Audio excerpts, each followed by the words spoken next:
My name is Margot Myers. I'm with the Platt Retail Institute, and my title is Director of Education and Training.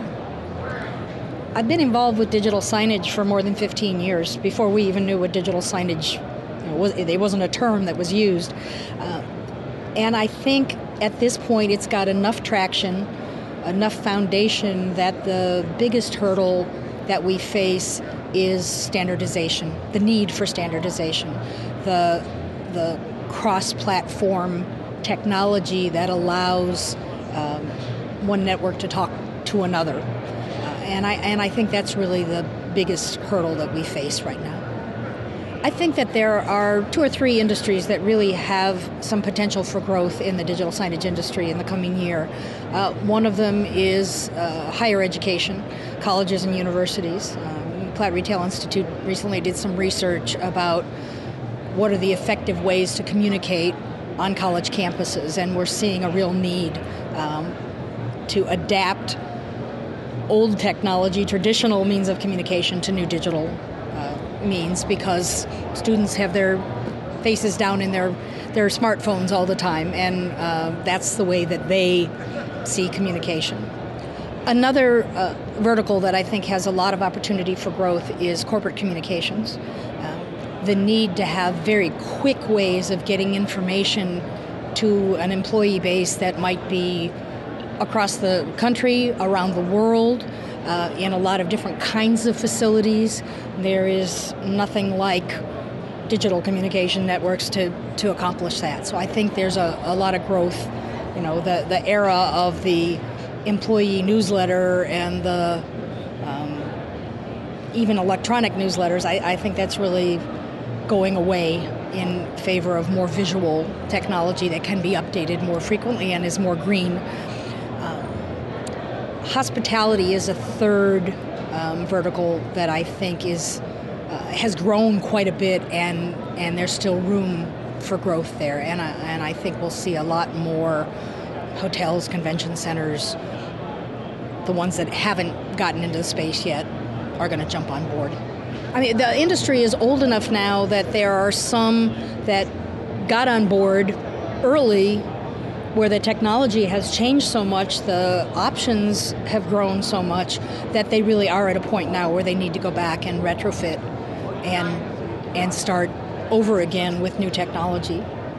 I'd say from a technology standpoint, the couple of things that are the biggest new things are going to be improving interactivity. How do you build the interfaces that are comfortable for an end user and that make sense to help them solve whatever their needs, solve their problems, or to get them to change their behavior. So I think that's a big part of it. Not interactivity for the sake of interactivity, but interactivity that leads to changing behavior. The other technology that I think is growing is the mobile. It's still another form of interactivity, but how do you converge all the different kinds of devices, the tablets, the smartphones, and the digital signage? Because that's how the generation that's coming up that's how they interact with the world, and digital signage needs to be in that same space. Well, the Platt Retail Institute is primarily a research and consulting firm. We are affiliated with the Chicago School of Professional Psychology, and we have a team of graduate students from the school who work with us on projects that are related specifically to business psychology and consumer behavior.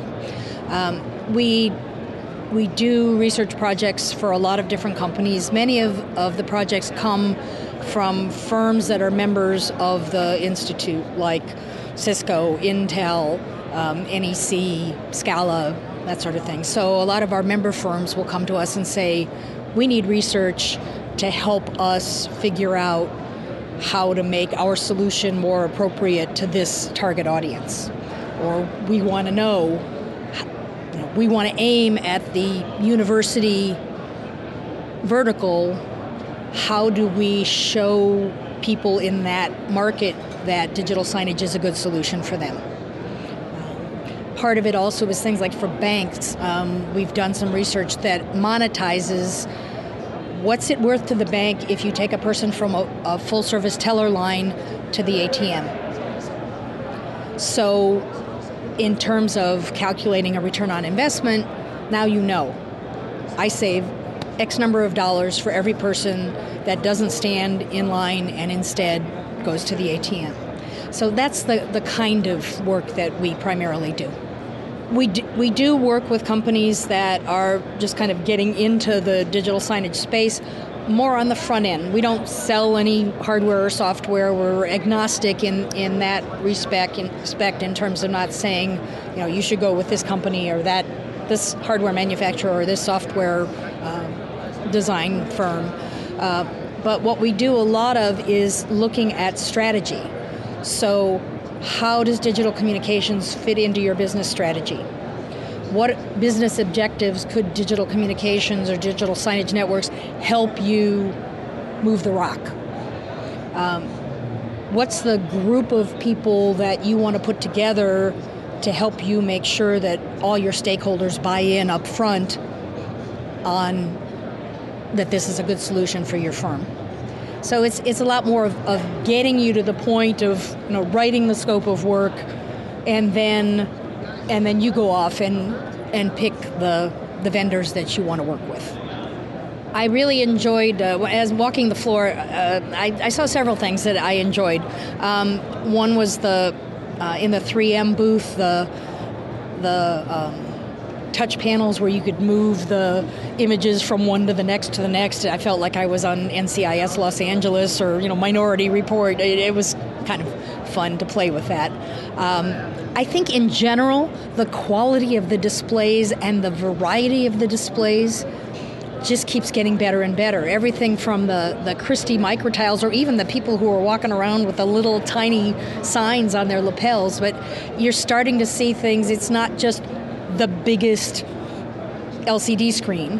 It's how do you have different types of displays for different types of applications? How do you mix them together?